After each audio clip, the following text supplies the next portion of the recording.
নিঃসহায় যুৱতীক নতুন জীৱন দিলে মানৱদৰদী তিনিচুকীয়াৰ বিধায়ক সঞ্জয় কিষাণে।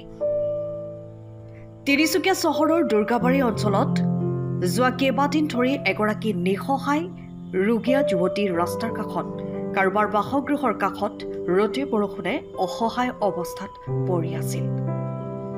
দুৰ্গাবাৰী অঞ্চলৰ কোনো সমাজ সচেতন ব্যক্তিয়ে মানৱদৰদী তিনিচুকীয়াৰ বিধানসভা সমষ্টিৰ বিধায়ক সঞ্জয় কিষাণক এই বিষয়টো অৱগত কৰাত বিষয়টো গুৰুত্ব সহকাৰে লৈ বিধায়কগৰাকীয়ে তিনিচুকীয়া জিলা প্ৰশাসনক তাৎক্ষণিক ব্যৱস্থাৰ জৰিয়তে নিঃসহায় যুৱতীগৰাকীক উক্ত স্থানৰ পৰা উদ্ধাৰ কৰি চিকিৎসা ব্যৱস্থা কৰিবৰ বাবে নিৰ্দেশ প্ৰদান কৰে।